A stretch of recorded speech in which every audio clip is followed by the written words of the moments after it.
So you millennials and Gen Zs and all of us, we are also told we are young people by the Vice President. I agree, even me, I'm still young. So you're told you're as young as you feel. Me, I feel young. So, but anyway, there are those who are millennials. You have your Gen Zs here as well. Allow me to state this point once more for emphasis.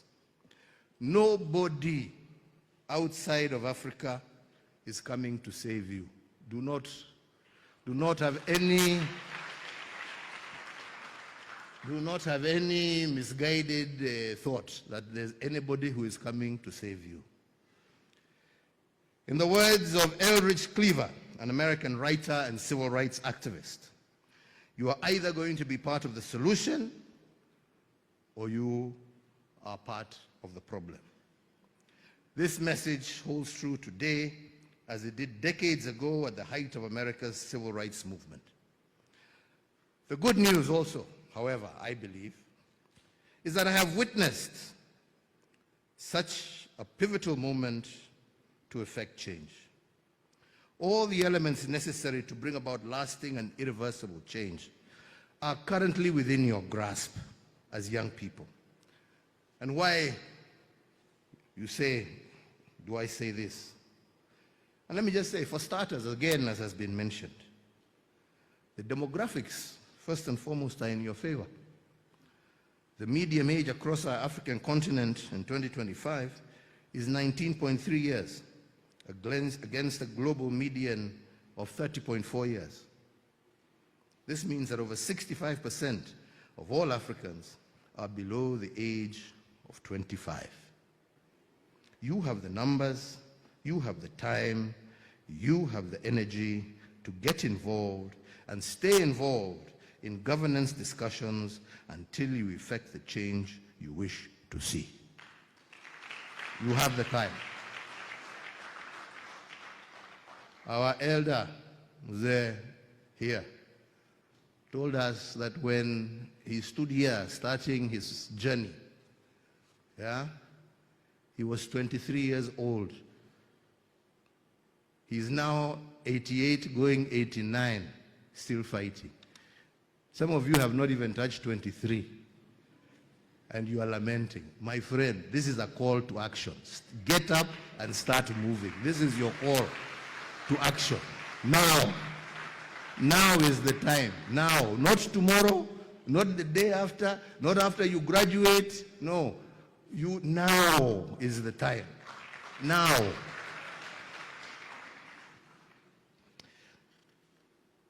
So, like I say, you have the numbers, you have the time, and you have the energy to get involved and stay involved in governance discussions until you effect the change you want to see. Furthermore, you are also the beneficiaries of years of investment in education and digital connectivity. You have the knowledge. You are, in essence, the first children of that knowledge economy, the true digital natives of Africa. The democratization of access to information through the internet means that very few secrets are left. Very, very few. Very, very few secrets. The asymmetry of information in favor of government has always been a tool to manage the perception of populations. This is no longer the case. You know what we know. In many cases, you know it better because you have understood how to leverage the essential tools of today, such as artificial intelligence and the power of social media. Me, when I go and make a small statement somewhere, I think I'll be hidden myself in the middle of the bush. By the time I am getting home for lunch with my wife, she's asking me, what were you doing talking out there? How do you know where I was? It's already, you young people have already pressed these buttons and it's all over. He was there and he said this. So we are living in a very dangerous time. Be very careful, especially of those of you who have two girlfriends. Mujichunge sana.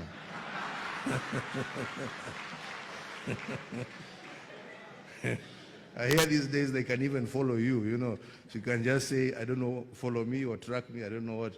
And you've said you've gone to study in, I don't know, the library, and she finds you in some Be very careful. Things are very dangerous these days. So lastly on this point is that over the last 60 years or so, as our countries have developed, so have the living and migration patterns of our citizens. And this is a wonderful fact.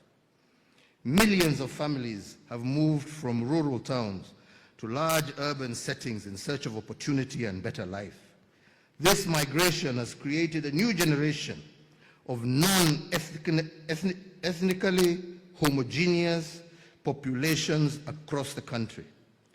The result, millions of young people born out of intermarriages and unshackled by the negative weight of ethnic identity are slowly becoming the majority.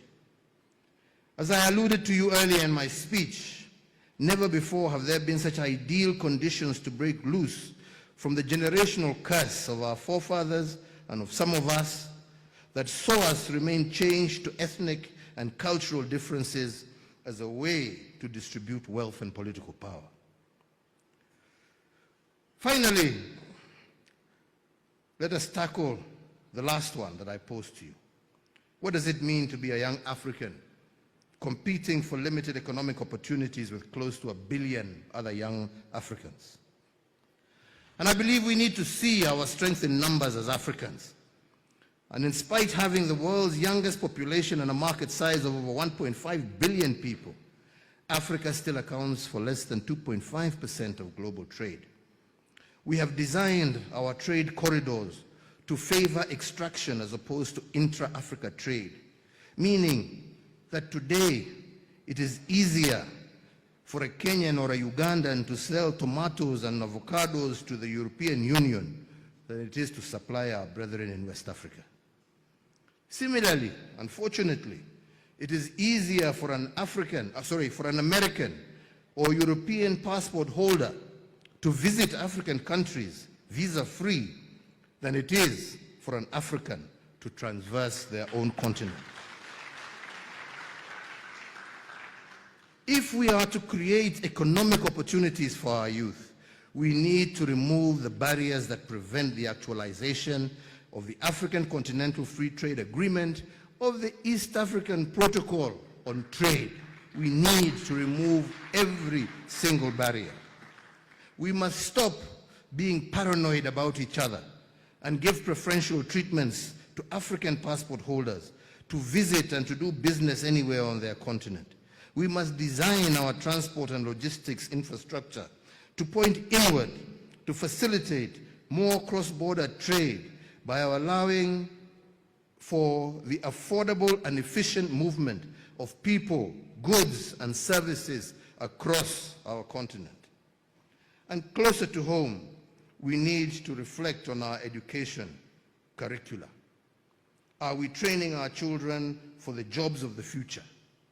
The advancements in technology have rendered many traditional careers irrelevant, yet we are still spending millions of dollars every year encouraging our children to pursue courses that will lead them to nowhere. Today, the world needs doers, people who can get things done. This is the preference of functionality over form, as one of you here had mentioned. We need functionality. So I would summarize my response to the third question as follows. One, we must increase our share of global trade as Africans by deliberately focusing on intra-Africa trade or East African trade. Two, we need to evolve our education system to encourage our youth to be entrepreneurial and tailor our curricula to be fit for purpose in the knowledge economy.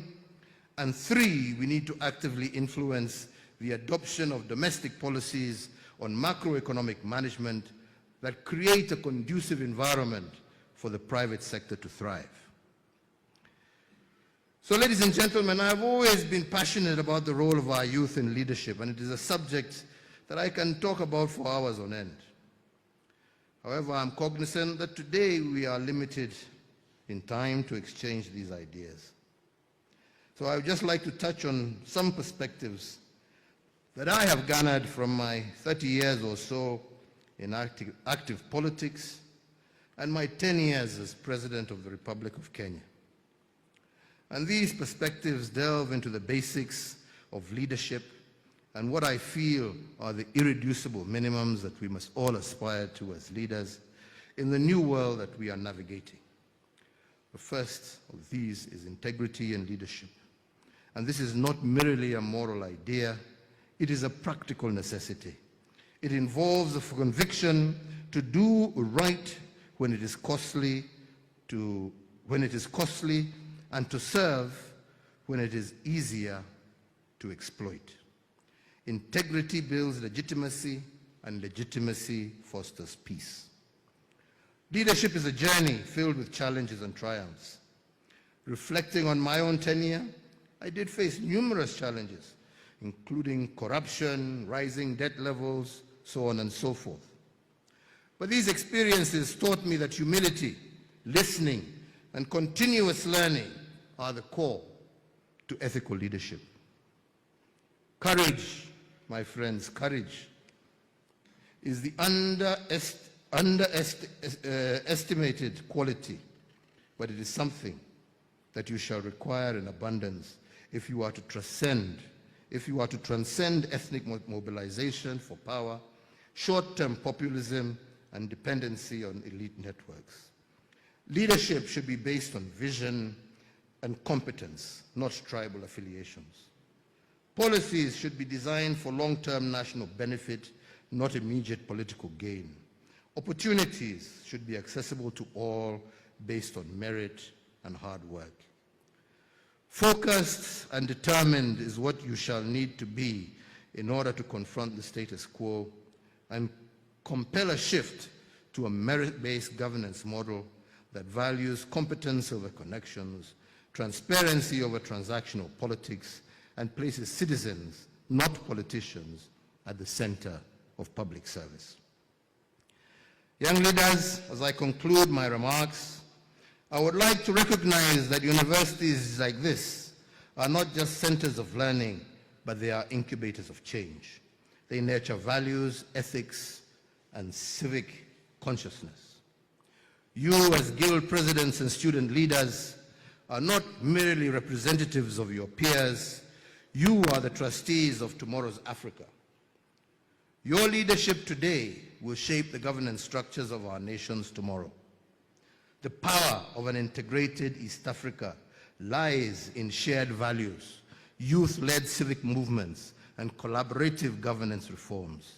I encourage the creation of a cross-border youth action plan for integrity as outlined in your own summit agenda.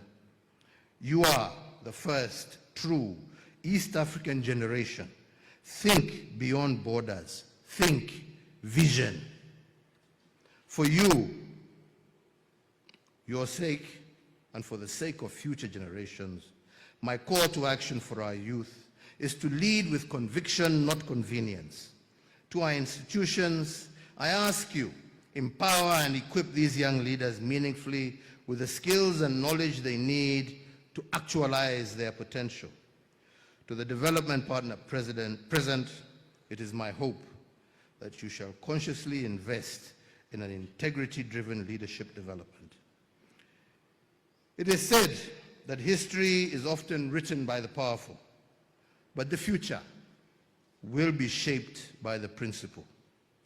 I express hope in this generation's courage, creativity, and conscience. I reiterate support once again for the GPLA's mission and Makerere University's leadership in all of this. Let your voices rise not just as echoes of the past, but as my father said, as architects of a new dawn, an East Africa that works for all and leaves no one behind. I thank you all for your attention. May God bless you. May God bless our beautiful region of East Africa and our wonderful continent of Africa. Asante ni sana. Thank you very much.